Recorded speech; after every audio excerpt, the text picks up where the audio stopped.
Good afternoon student. आज आपल्याला जो पॉइंट डिस्कशन करायचा आहे तो आहे ॲनामुलस बिहेवियर ऑफ ऑक्सिजन. यापूर्वी आपण अनेकदा चर्चा केली. ग्रुप 16 जे आहे, नावच आहे ग्रुप 16, ज्याला चॅल्कोजन्स असं आपण म्हटलं होतं. ग्रुप 16 मध्ये ऑक्सिजन पासून सुरुवात होते. सल्फर, सेलिनियम, टेलुरियम आणि पोलोनियम असे एलिमेंट आहेत. पूर्ण पिरियडिक टेबलची एक स्पेशलिटी आहे. जर ग्रुप वाईज आपण खाली गेलो, सर्व एलिमेंटची जे प्रॉपर्टीज आहेत, गुणधर्म जे आहेत, मग ते फिजिकल असो का केमिकल असो, मोस्टली सेम असतात. आता ग्रुप 16 बद्दल सुद्धा जर आपण चर्चा केली तर आपल्या लक्षात येईल की ग्रुप 16 मध्ये जे ऑक्सिजन पासून ते पोलोनियम पर्यंत जे एलिमेंट आहेत त्यांच्या सुद्धा प्रॉपर्टी मोस्टली सेम असल्या पाहिजे. पण होतं असं की ग्रुप 16, ग्रुप 17 यांच्यामध्ये जो पहिला एलिमेंट आहे ग्रुप 16 मधला ऑक्सिजन, हा सल्फर, सेलिनियम, टेलुरियम आणि पोलोनियम पेक्षा काही बाबतीत थोडासा वेगळा बिहेव करतो. त्याच्या काही गुणधर्म, काही प्रॉपर्टी बाकीच्या पेक्षा, इतर पेक्षा वेगळ्या आहेत. ग्रुप 17 मध्ये सुद्धा फ्लोरीन, क्लोरीन, ब्रोमीन, आयोडीन आणि ॲस्टेटिन मध्ये फ्लोरीन जो आहे, पहिला जो एलिमेंट आहे, त्याची जी प्रॉपर्टीज आहे, काही, सर्व नाही, काही मोजक्या प्रॉपर्टी अशा असतात की ज्या बाकीच्या क्लोरीन, फ्लोरीन, ब्रोमीन, फ्लोरीनच्या प्रॉपर्टी क्लोरीन, ब्रोमीन, आयोडीन आणि ॲस्टेटिन पेक्षा वेगळ्या आहेत. मग हे असं का बिहेव करतात? एखादा ग्रुपचा एक एलिमेंट इतर एलिमेंटच्या पेक्षा थोडासा वेगळा प्रॉपर्टी का दाखवतो? तर त्याच्या पाठीमागे कारण आहे. तर ते कारणाची चर्चा करायची आहे. आणि असे one element behave differently with the same group with elements of different elements of the same group, अशा एलिमेंटला आपण म्हणूया ॲनामुलस बिहेवियर. तर या पूर्ण 12वीच्या बुक्समध्ये 2 ॲनामुलस बिहेवियर बघायचे आपल्याला. एक ऑक्सिजन बद्दलचं ॲनामुलस बिहेवियर, ग्रुप नंबर 16 मध्ये ऑक्सिजन त्याच्या ग्रुपमधल्या इतर वेगळ्या एलिमेंटपेक्षा कसा बिहेव करतो, आणि ग्रुप 17 मध्ये फ्लोरीन आणि उरलेले जे एलिमेंट आहेत फ्लोरीनच्या नंतरचे, त्यांच्या आणि फ्लोरीनमध्ये काय फरक आहे, काय बदल आहे, याबद्दल चर्चा 2-4 मुद्द्याच्या आधारे आपण करूया. पण आज आपल्याला डिस्कशन करायचं ॲनामुलस बिहेवियर ऑफ ऑक्सिजन ग्रुप 16 साठी. उद्या ॲनामुलस बिहेवियर ऑफ फ्लोरीन ग्रुप 17 साठी. आता 16चं जे ॲनामुलस बिहेवियर आहे ऑक्सिजनचं, कुठे कुठे काय काय बदल आहेत ते पॉइंट वाईज बघूया. या इकडे पहिला मुद्दा आहे ॲटॉमिसिटी. आता ॲटॉमिसिटीचा अर्थ आहे कोणताही एलिमेंट जर घेतला आणि त्यात आपण जर मॉलिक्यूल जर चेक केले, मॉलिक्यूल, तर त्याच्यात किती ॲटम एकमेकासोबत ते कंबाईन आहेत, त्याच्या त्या आकड्याला, त्याच्या त्या नंबरला आपण ॲटॉमिसिटी असं पण म्हणूया. ॲटॉमिसिटी उदाहरणार्थ सांगितलं तर पूर्ण पिरियडिक टेबलमध्ये हायड्रोजन हा एलिमेंट मी सिलेक्ट केला. हायड्रोजनचा एक मॉलिक्यूल जर घेतला तर हायड्रोजनच्या एक मॉलिक्यूलमध्ये H2 म्हणजे 2 हायड्रोजन असतात, म्हणजेच ते डायॲटॉमिक आहेत. त्याच पद्धतीने जर ॲटॉमिसिटी आपण ग्रुप 16 साठी बघितलं तर oxygen is a diatomic molecule, म्हणजे O2च्या फॉर्ममध्ये असतं. O2च्या फॉर्ममध्ये असतं. ऑक्सिजन हा डायॲटॉमिक फॉर्ममध्ये आहे, O2च्या फॉर्ममध्ये आहे. While other are polyatomic molecule, while other are polyatomic molecule, म्हणजे बाकीचे जे एलिमेंट आहेत ते सल्फर असेल, सेलिनियम असेल, पोलोनियम असेल, टेलुरियम असेल, हे 2 ॲटम राहत नाहीत. त्या 2 पेक्षा जास्त ॲटम एकमेकासोबत ते कंबाईन फॉर्ममध्ये राहतात. त्या मॉलिक्यूलमध्ये 2 पेक्षा जास्त ॲटम प्रेझेंट असतात, तर त्यांना आपण म्हणूया पॉलीॲटॉमिक मॉलिक्यूल. जसं उदाहरण बघितलं आपण सल्फर बद्दल बघूया. 8 सल्फरचे ॲटम एकमेकासोबत कंबाईन असतात. 8 सल्फरचे ॲटम एकमेकासोबत कंबाईन असतात, तर त्याला आपण सल्फर असं पण म्हणूया. Sulphur S8. S8 जो मॉलिक्यूल आहे तो पॉलीॲटॉमिक मॉलिक्यूल आहे. मग बाकीचे सर्व पॉलीॲटॉमिक आहेत, पण फक्त ऑक्सिजन जो आहे तो डायॲटॉमिक आहे. तो पहिला मुद्दा. ऑक्सिजन इतर एलिमेंटपेक्षा का वेगळा आहे, तर ऑक्सिजन हा डायॲटॉमिक आहे आणि ग्रुप 16 मधले ऑक्सिजनला सोडून उरलेले जे एलिमेंट आहेत ते पॉलीॲटॉमिक फॉर्ममध्ये प्रेझेंट असतात. दुसरा मुद्दा आहे मॅग्नेटिक प्रॉपर्टी. मॅग्नेटिक प्रॉपर्टीचा अर्थ आहे एखादा एलिमेंट जर आपण मॅग्नेटिक फील्डच्या जवळ जर नेला तर तो मॅग्नेटिक फील्डकडे अट्रॅक्ट जर होत असेल तर त्यांना आपण पॅरामॅग्नेटिक म्हणूया. Paramagnetic, the atom, molecule or substance which is more attracted towards the magnetic field are known as paramagnetic and the substance are known as paramagnetic substances. असं का होतं पॅरामॅग्नेटिक, तर पॅरामॅग्नेटिक होण्याच्या पाठीमागे कारण असं आहे, एखाद्या ॲटममध्ये किंवा मॉलिक्यूलमध्ये जर एक्स्ट्रा इलेक्ट्रॉन असतील, लोन पेअर असतील, तर ते जे लोन पेअर एक्स्ट्रा इलेक्ट्रॉन जे आहेत ते इलेक्ट्रॉन मॅग्नेटिक फील्डकडे अट्रॅक्ट होतात. आणि ऑक्सिजनच्या बाबतीत आपल्याला माहित आहे ऑक्सिजनकडे 2 लोन पेअर ऑफ इलेक्ट्रॉन आहेत आणि ऑक्सिजनकडे 2 लोन पेअर ऑफ इलेक्ट्रॉन असल्यामुळे they are very closely attracted towards the magnetic field. Hence all oxygen they are paramagnetic in nature. ते पॅरामॅग्नेटिक आहेत. While other are diamagnetic. मग डायामॅग्नेटिक, बाकीचे सगळे diamagnetic आहेत. का डायमॅग्नेटिक आहेत, मग सल्फर, सेलेनियम, टेलुरियम यांच्याकडे लोन पेअर ऑफ इलेक्ट्रॉन नाही. आणि जर लोन पेअर ऑफ इलेक्ट्रॉन नसेल तर एक्स्ट्रा इलेक्ट्रॉन नाही तर ते मॅग्नेटिक फील्डकडे अट्रॅक्ट होत नाहीत आणि त्यामुळे उरलेले जे एलिमेंट आहेत ग्रुप 16 मधले ते सर्व डायमॅग्नेटिक आहेत. आता तिसरा मुद्दा बघूया, ऑक्सिडेशन स्टेट. ऑक्सिडेशन स्टेटचा अर्थ असा की कोणत्याही ॲटमवर पॉझिटिव्ह किंवा निगेटिव्ह चार्ज असतात. जर एखाद्या ॲटमवर पॉझिटिव्ह चार्ज असेल तर याचा अर्थ त्या ॲटमने काही इलेक्ट्रॉन लॉस केले, काही इलेक्ट्रॉन दिले दुसऱ्यांना. समजा हायड्रोजनवर एक पॉझिटिव्ह चार्ज असेल तर हायड्रोजनने एक इलेक्ट्रॉन दिला, तर दिल्यानंतर त्याच्यावर +1 चार्ज येतो. म्हणजे +1 चार्ज येणं म्हणजे हायड्रोजनचा तो ऑक्सिडेशन स्टेट आहे. त्याच पद्धतीने काही जे ॲटम आहेत ते इलेक्ट्रॉन घेतात. जे इलेक्ट्रॉन ज्यांनी ॲक्सेप्ट केलं त्यावर निगेटिव्ह चार्ज येतो. जेवढे इलेक्ट्रॉन त्यांनी ॲक्सेप्ट केले तेवढे त्याच्यावर निगेटिव्ह चार्ज येतं. मग जर ऑक्सिजनच्या बाबतीत जर आपण ऑक्सिडेशन स्टेट जर काढलं तर oxygen show -2 oxidation state. -2 oxidation state याचा अर्थ दुसऱ्या 2 किंवा 1 ॲटमचा 2 इलेक्ट्रॉन ऑक्सिजन स्वतःकडे घेतो. म्हणजे इलेक्ट्रोनिगेटिव्हिटी ऑक्सिजनची असल्यामुळे इट एक्सेप्ट 2 इलेक्ट्रॉन आणि जर ज्यांनी 2 इलेक्ट्रॉन घेतले त्याच्यावर -2 चार्ज येतो. आपण उदाहरण बघूया, वॉटर H2O 2 हायड्रोजनकडून 1 ऑक्सिजन 2 इलेक्ट्रॉन एक्सेप्ट करतं, त्यामुळे त्याचं ऑक्सिडेशन स्टेट -2 येतं. कधी कधी ऑक्सिजन -1 ऑक्सिडेशन स्टेट सुद्धा दाखवतं. आता हे -2 साठी इथं उदाहरण दाखवतो मी.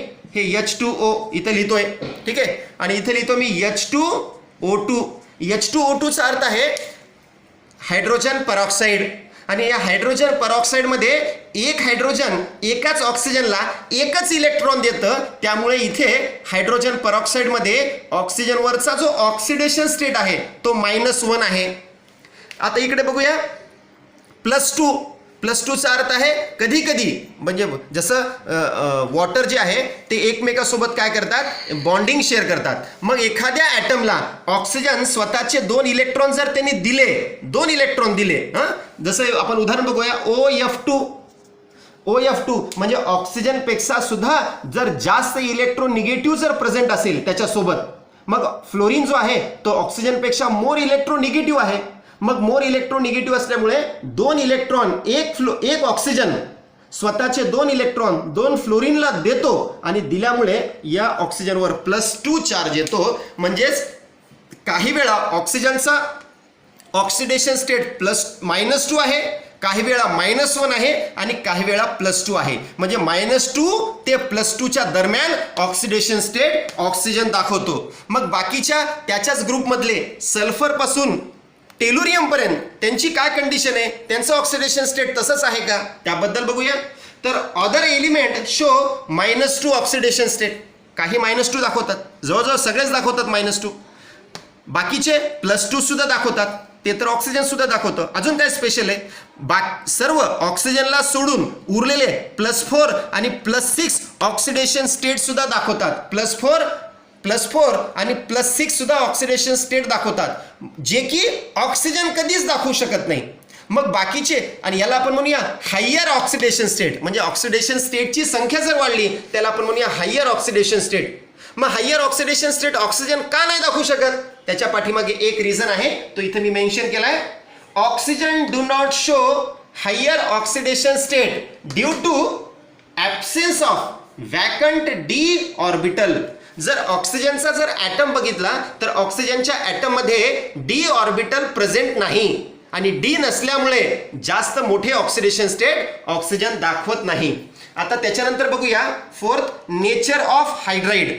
म्हणजे ऑक्सिजन जो आहे तो हायड्रोजन सोबत बॉन्ड तयार करून, ऑक्सिजन जो आहे तो हायड्रोजन सोबत बॉन्ड तयार करून, ऑक्सिजन जो आहे तो हायड्रोजन सोबत बॉन्ड तयार करून हायड्राइड्स तयार करतं का, तर yes, hydrides of oxygen. Hydrides of oxygen म्हणजे ऑक्सिजन आणि हायड्रोजन एकमेकांसोबत रिॲक्ट होऊन H2O म्हणजे वॉटर तयार होतं. आणि आपल्याला माहिती आहे रूम टेम्परेचरला वॉटर जे आहे ते लिक्विड आहे. So hydrides of oxygen, that is water, is liquid at room temperature, while hydrides of other element. मग सल्फर हायड्राइड तयार करतं का, तर हायड्रोजन सोबत सल्फर सुद्धा रिॲक्ट होतं, आणि काय तयार होईल, तयार होईल H2S, हायड्रोजन सल्फाइड. बरोबर आहे. पण हायड्रोजन सल्फाइड जो तयार झाला त्याचं रूम टेम्परेचरला कोणत्या स्टेटमध्ये असतं, तर तो असतो गॅसियस स्टेटला. फक्त हायड्राइड्स ऑफ ऑक्सिजन वॉटर जे आहे ते लिक्विड आहेत, आणि बाकीचे जितके हायड्राइड्स आहेत ते गॅसियस आहेत. असं का, तर हे नेचर ऑफ हायड्राइड मध्ये एक मुद्दा लक्षात ठेवा की ऑक्सिजन जे आहे त्याची इलेक्ट्रोनिगेटिव्हिटी, त्याची ऑक्सिजनची जी इलेक्ट्रोनिगेटिव्हिटी आहे ती बाकीच्या ग्रुपपेक्षा सर्वात जास्त आहे.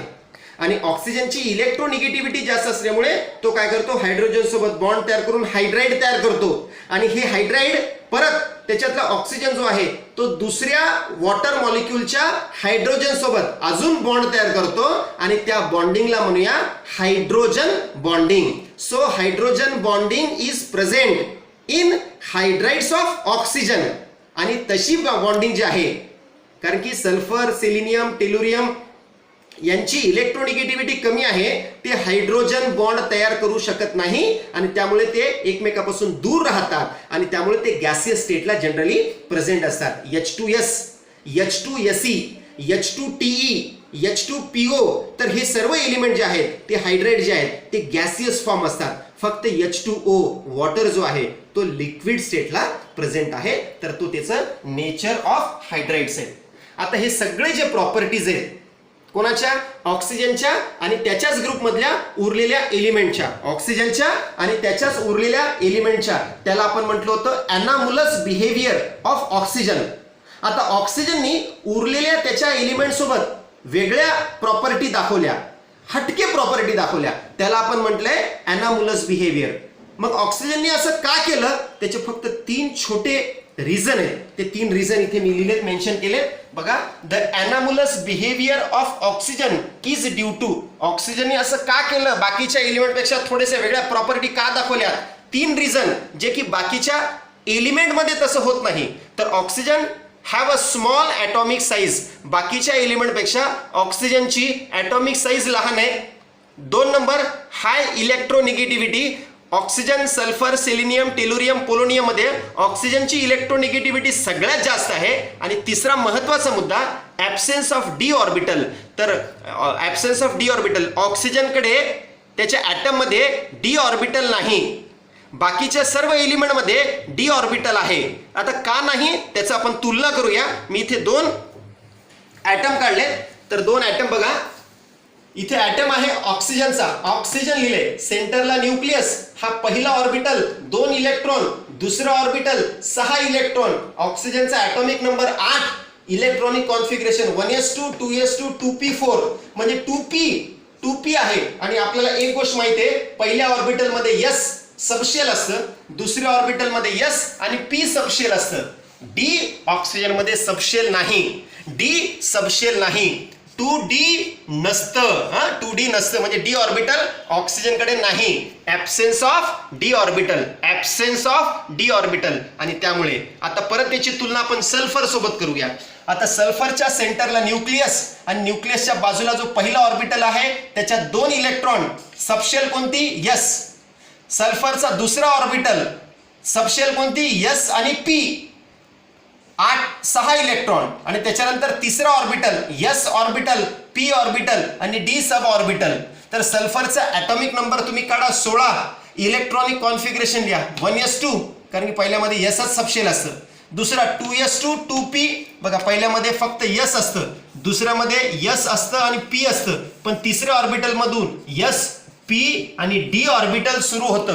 आणि त्यामुळे सल्फरचं 1s2 2s2 2p6 3s2 3p4 आणि 3d0. जरी डी मध्ये 0 असला पण डी ऑर्बिटल आहे.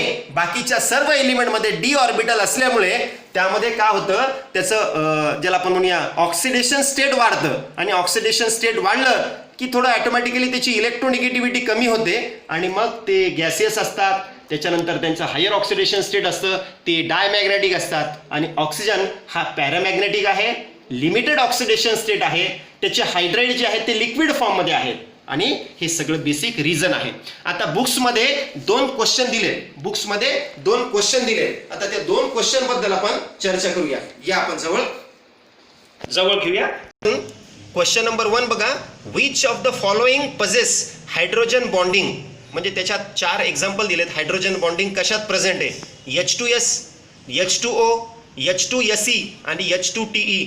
तर ह्याच्यापूर्वी एक्सप्लेन केलंय H2O कारण की ऑक्सिजन हा मोर इलेक्ट्रोनिगेटिव्ह आहे बाकीच्यापेक्षा, त्यामुळे त्यांच्यामध्येच फक्त हायड्रोजन बॉन्डिंग आहे. तर आन्सर असेल only H2O has hydrogen bonding due to more electronegativity of oxygen than sulphur, selenium and tellurium.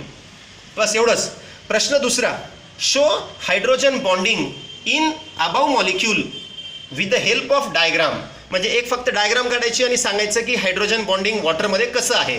तर बघा इथे हा एक वॉटर H2O म्हणजे 2 हायड्रोजन 1 ऑक्सिजन आणि इथे परत 2 हायड्रोजन 1 ऑक्सिजन. तर इथे एक हे ऑक्सिजन आहे, या हायड्रोजनला सुद्धा बॉन्डिंग आहे, या हायड्रोजनसोबत बॉन्डिंग आहे, म्हणजे 2 बॉन्ड आहेत. आणि दुसऱ्या मॉलिक्यूलच्या हायड्रोजनसोबत पार्शियल बॉन्ड तयार करतो. तिसऱ्या हायड्रोजनसोबत त्याच्यात हायड्रोजनसोबत तो पार्शियल बॉन्ड तयार करतो. का? इलेक्ट्रोनिगेटिव्हिटी जास्त आहे. आणि हे J dot dot dot line आहे ते आहे हायड्रोजन बॉन्डिंग आणि हे जे क्लिअर बॉन्डिंग आहे ते आहे कोव्हॅलेंट बॉन्डिंग. तर या पद्धतीने आपण बघितलंय की ॲनामुलस बिहेवियर ऑफ ऑक्सिजन सोबत. ठीक आहे. तर उद्याच्या लेसनमध्ये आपण बघूया फ्लोरीनची ॲबनॉर्मल कॅरेक्टर, ज्याला आपण म्हणूया anomalous behaviour of fluorine with other element of group 17. ठीक आहे. चॅनलला माझ्या लाईक करा, शेअर करा, सबस्क्राईब करा आणि सगळ्यात महत्त्वाचं अभ्यास करा.